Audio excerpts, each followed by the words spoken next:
it's hard to conceptualize the fact that perhaps the most complex object in the known universe, the most complex object that science knows about is the human brain.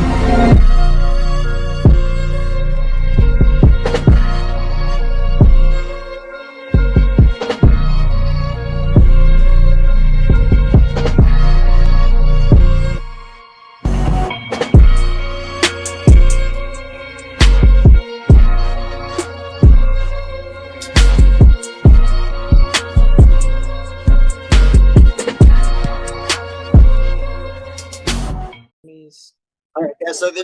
Okay. Go ahead. Now it started. All right.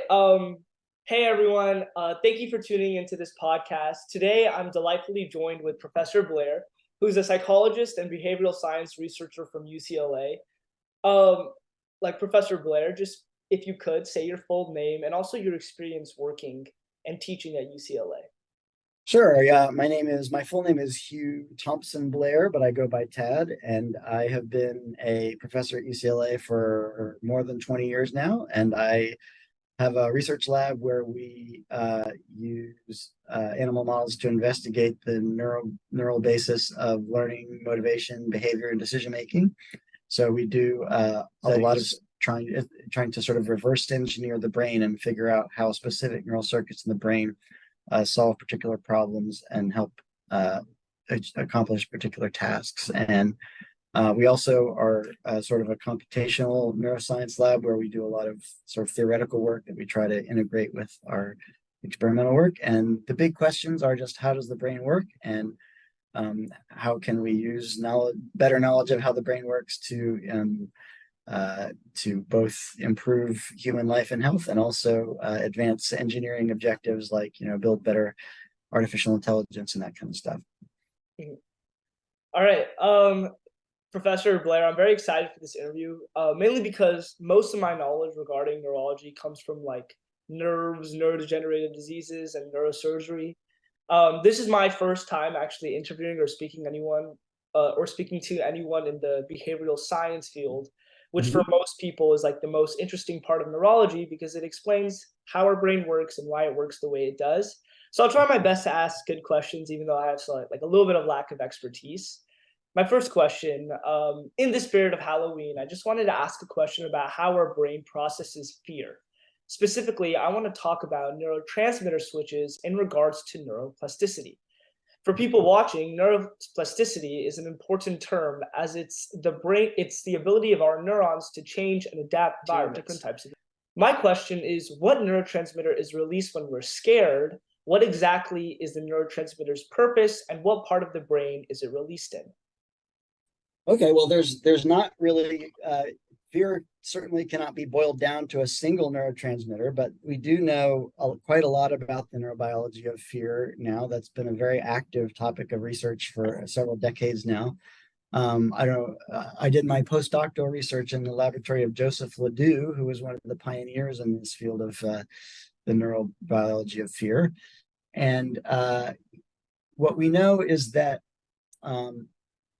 fear is it's an evolutionarily adaptive response that is probably not just one thing, but one way of defining it is that it is the expectation that something bad is going to happen, an expectation of danger. So, like a lot of what the brain does, it involves making predictions about the future, about what's going to happen. In this case, when it's fear, it's making predictions that a bad thing is going to happen.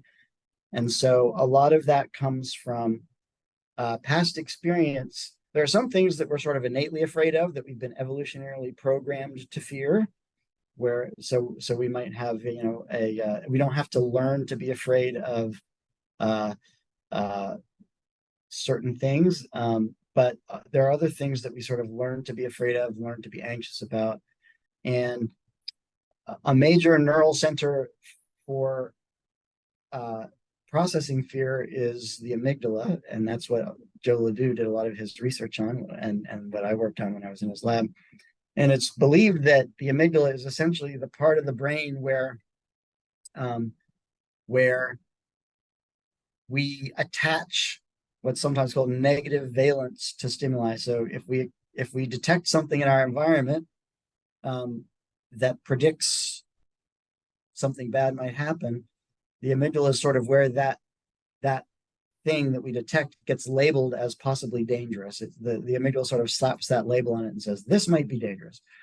And so the amygdala, once having detected a possible threat, will send signals out to many other parts of the brain that will coordinate, which particular response to that stimulus is appropriate under the current circumstances. In some cases, the best response to a threat is to just stay still and crouch low, and hopefully the danger passes. In other cases, the danger is already bearing down on you, and you've got to get away as quickly as you can. So depending on, what the situation demands, you'll have very different brain systems activated and very different neurotransmitters involved. But it kind of all starts with this process of recognizing that there is a threat. And then the second step would be figuring out what to do about it. So I'm not sure I can say that there's a specific neurotransmitter in the brain that is responsible for fear. There's a lot of hormones released into the bloodstream during these kinds of responses as well. But there is a particular process by which stimuli are evaluated for whether they're threatening, and that seems to happen in the amygdala, which is, if you want to talk about neurotransmitters, it's mainly glutamate in the amygdala. The excitatory stimulation of the amygdala with the glutamate is the main neurotransmitter in the nervous system, and excitatory neurotransmitter rather. The main inhibitory neurotransmitter is GABA, and excitation of the amygdala will produce a fear response, but exactly what response gets produced will depend on the nature of the threat. Right. Now, in neuroscience, also, spatial mapping is important, and spatial mapping happens primarily in the hippocampus. I saw on a research paper that you worked on that you specifically worked with animals to decode any type of spatial mapping questions. I have two questions regarding spatial mapping. My first question is, what is the difference in the cues animals and humans use during spatial mapping? And secondly, would there be any type of structural difference in the composition of a taxi driver's hippocampus than that of normal humans, because taxi drivers have to memorize directions? Yeah, so maybe I'll start with your second question and move on to the first one. There are studies. There's a famous study of London taxi drivers from Neil Burgess's lab at UCL in London, where they find that yes, taxi drivers, I believe it's Neil's lab, they have sort of more brain volume, more gray matter volume in their hippocampus, and it's hypothesized that yes, that's because they have an entire map of London stored in their head, and so that kind of beefs up their hippocampus in the same way that working a muscle makes it bigger and stronger. Working your hippocampus makes it bigger and stronger to store, these kind of voluminous spatial maps like a taxi driver would need. But going back to your first question about if the process of spatial mapping is different in animals and humans. So spatial mapping is, well, it's several things, but it kind of starts with knowing where you yourself are in the world, which we can call self-localization. Where am I right now? And the hippocampus has famously been implicated in being the part of the brain that has this sort of little "you are here" signal in it that tells you where you are in the world. And the early pioneers of studies that discovered this, like John O'Keefe, and then later on Edvard and Maybrit Moser, they won the Nobel Prize in 2014 for their work on this. It's become very important, not just for understanding spatial mapping, but as a model of understanding how memory works and so on. But since knowing where you are, it means knowing your position in space. And there's really only two ways, whether you're a person or an animal, it doesn't matter. There's really only two ways to know where you are in the world. And that is relative to other things. You can know where you are relative to other familiar landmarks in your environment. So if you're in your house and you know your way around your house, you know that in your living room there's a sofa and a lamp, and you can see where you are relative to these fixed familiar landmarks, then you know where you are in your living room. You can look around and see where you are in your living room. The other way is to know where you are is not relative to external landmarks in your environment, but to know where you are relative to where you know you used to be. So if you blindfold yourself and walk around your house or your school campus or another familiar place, you can pretty well keep track of where you are, even though you can't see anything. You don't see any of these landmarks and you can't use them, but you're able to keep track of how you've moved from where you were before, and that lets you know where you are just as well as being able to see these familiar external landmarks. And in daily life, we, and probably animals as well, are constantly using both of these processes, and it's probably to a first approximation a pretty similar process. Many of us walk around these days with our cell phones in our hands, and we're not looking where we're going, but our brains still know where we are, even though we don't see the landmarks around us, because there's a part of us that's keeping track of, where we're going, even as we're not looking where we're going in our heads. And so, yeah, a lot of what we study in our research is kind of centered on this, how those two processes, which are referred to as landmark-based self-localization versus what's called path integration, integrating your own movement path over time to keep track of where you are relative to where you used to be. Those two processes are constantly interacting with each other, and to help you keep an accurate estimate of where you are in the world so that you can make appropriate decisions that are dependent on that information. And one of the reasons we're interested in that process is because,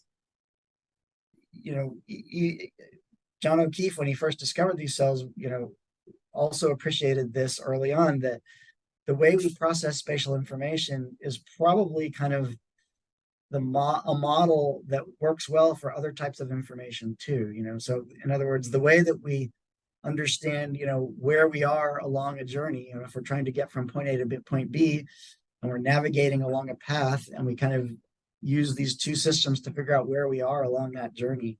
It's not that different from the process of, if you're at a certain point in your life, for example, and you're trying to make a decision about your future, should I go to medical school or should I go to law school? Or, it's the same kind of idea. I'm at a certain point in a journey, and I've got to look back in time and forward in time. I've got to look around me at the cues and landmarks that I have, at the reference points that I have available, and think about things and make decisions. So the way we navigate through space is a good model for the way we navigate through life, and the neural processes that we need to navigate through space are probably good models for the neural process that we need to navigate through other life circumstances as well. At least that's what those of us who study spatial navigation would like to think. So I'll on the theme of Halloween, and this is also a spatial mapping question. Let's pretend that both me and you are in a haunted house. And I know the way out because I've been jump scared by this particular house multiple times, and I've been through it multiple times. Now, neurology knows that scary traumatic memory experiences are associated with the amygdala, and that spatial mapping is associated with our hippocampus. My question is, which part of the brain would I use more when I take you through this haunted house, my amygdala or hippocampus? And then what methods would you use to determine whether it is my hippocampus or amygdala? So let me make sure I understand the scenario. You're imagining that you're sort of walking through a haunted house and you encounter some kind of a very frightening stimulus, and you decide that you're going to try to get out of the house, and you've got to solve that. You're trying to solve that problem of getting out of the house. So yeah, I think there's two things that would happen. So the first thing that would happen is, at the moment before you encounter the stimulus, your hippocampus would be sort of and its partners. There are other areas associated with hippocampus, cortical areas and subcortical areas that work with hippocampus to keep track of where you are. You're sort of making a mental map of this house. If you've never been there before, you're kind of building a mental cognitive map of this new environment. And at some point, if you encounter this threat that tells you need to solve the problem of getting away and getting out, it will depend a little bit on the immediacy of the threat. Again, and this is something that one of my colleagues here at UCLA, Michael Fanslow, has coined a term or worked on something called the predatory imminence continuum. And the idea being, so, once you encounter that threat, if it's just a little bit of if it's just making you a little nervous and you're not sure if you should continue, or again, you might just freeze and pause just in hopes that whatever the danger is might pass.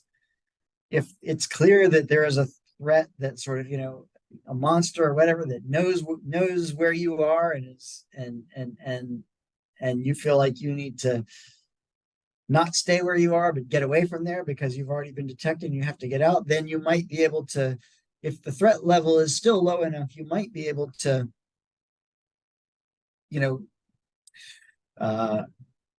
cognitively control your response by thinking, okay, I need to get out of here. And you use your hippocampus, that mental map that you made to figure out what the best route to leave would be.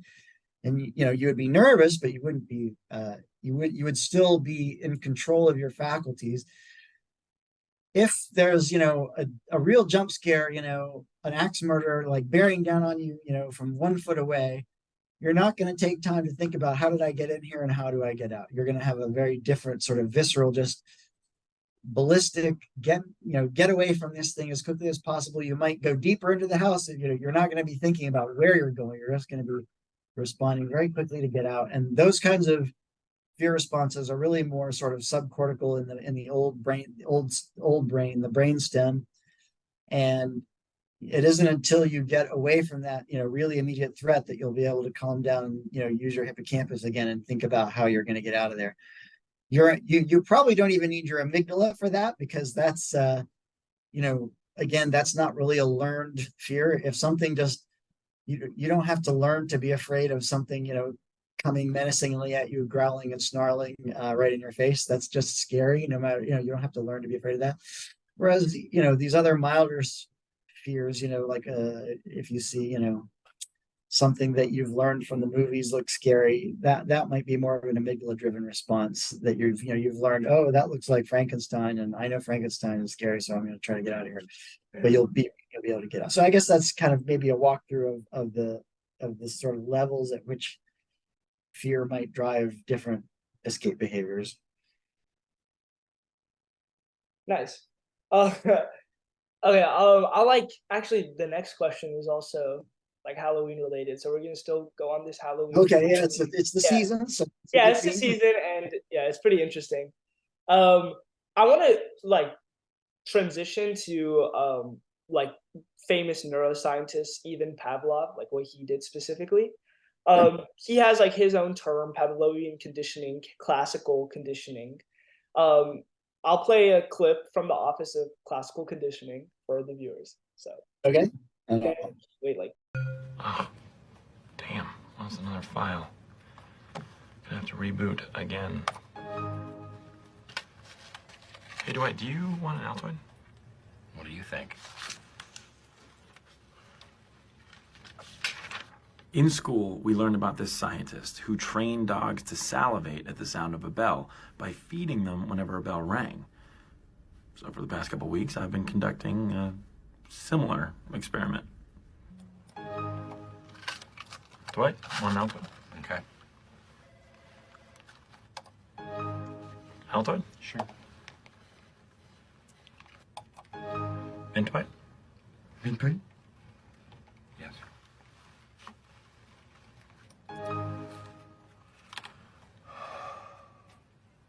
What are you doing?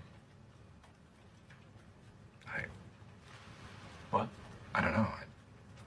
Well, my mouth tastes so bad all of a sudden. Well, My question for you is that, is there any type of link between Pavlovian conditioning and also forms of PTSD? And are methods to reduce like adverse effects of PTSD focused on limiting the controlled stimuli? Yeah, so this dovetails with some of the stuff we talked about earlier when we said that one way of understanding fear is that it's an expectation that something bad is going to happen. And that expectation can either be innate, if there's a threatening stimulus that, we don't have to, being afraid of heights, or being afraid of a fire, or being afraid of a predator bearing down on us. That might be something that we don't need to learn to be afraid of. But in other cases, we do need to sort of learn, hey, when I see this, it means that bad things might happen. And we learn this anticipation of bad things. And the process by which that occurs is essentially a Pavlovian conditioning process, because Pavlovian conditioning is basically learning to expect. Mhm. It's important to sort of recognize that when we talk about Pavlovian conditioning, we're talking about learning to expect what the future will bring to us independently of anything that we might do. So a good example would be like, looking up at the sky and seeing that it's cloudy, we expect it to rain. There's nothing we can do to, make the rain stop or start. It's just that we learn, hey, I kind of know that when I see this, this is what's going to happen. Just like Pavlov's dog learned that when he hears that bell, there's food coming, right? So we learn that bad things come after certain stimuli, in kind of the same way that we learn that good things come after certain stimuli. It's essentially learning to make a prediction and expect a good future or a bad future. In either case, it's learning to expect what's going to happen next. And so PTSD can be understood as a sort of pathologically overtrained expectation that something bad is going to happen. In other words, we said earlier that the amygdala seems to sort of slap the label on stimuli that are threatening. So this is threatening. I'm gonna, so an example of what might of a behavior that might be shown by a PTSD patient would be, for example, if you're in a store, say a combat veteran who is walking through Walmart, might just hear, somebody might drop a jar of pickles on the ground and it makes a loud noise, and that combat veteran is going to, duck and cover, dive for the ground, scream, run, have a that might be startling to any of us. We might jump, but the combat veteran is going to go into full-blown panic mode, because the loud noise stimuli have come to be predictors of very intense danger and very intense threat from that person's past experience. So they've sort of overlearned to expect very bad things from stimuli that for most of us, might be a little bit concerning, but don't necessarily predict the end of the world as they might seem to for a PTSD patient. That makes sense. All right. Last question. I'm sure you know what a lobotomy is. For people that don't know, lobotomy is when you basically sever the connection between the frontal lobe and then also the thalamus. My question is, what exactly did lobotomies tell the neuroscience communities about mental health, and which neurobiological mechanisms underlie schizophrenia and bipolar disorder?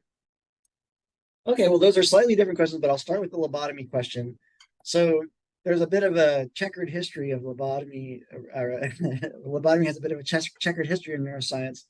I can't remember the names of the researchers, but I think that lobotomy surgery was, for a while thought to be a sort of a revolutionary treatment for certain kinds of disorders. And there was a Nobel Prize awarded to those who developed the surgery, but it actually turned out to be that, this was a procedure that did more harm than good to many of the patients who received it. But another point of reference, the very first neurobiological patient, one of the very first neurobiological patients, that's in all the textbooks, that is often covered in introductory psychology courses, was named Phineas Gage, who kind of received an accidental lobotomy when a rail spike went through his frontal cortex and severed his frontal cortex. And he, after that, became very undisciplined and unable to control his behaviors. He had been like a church-going, very sober, very controlled family man type of guy. And after this injury, he became a rabble rouser and a drunk and a kind of a very undisciplined and difficult personality. And so it was clear from that point that, that the frontal cortex, which is the part of the brain that's typically lobotomy, is a reference to resecting the lobe, which is typically the frontal lobe. It's implied usually that's the frontal lobe. And so the frontal lobe is responsible for a lot of our executive function, our self-control, our planning, our reasoning. And so it's something that we need, and taking it away is often not a good idea. So that's a short answer to your first question. When it comes to schizophrenia, that's a disease that remains poorly understood in many ways. It's a very debilitating disease that strikes people in their prime and in youth a lot of times, and it really impairs people's ability to reason and to accurately understand and interpret the world around them. It often will make them paranoid, misinterpret cues that are innocuous as being conspiracies or against them. So there's a lot of paranoia involved. There's different types, positive and negative symptoms of schizophrenia. I won't go into all the details of the disease, but it's certainly thought that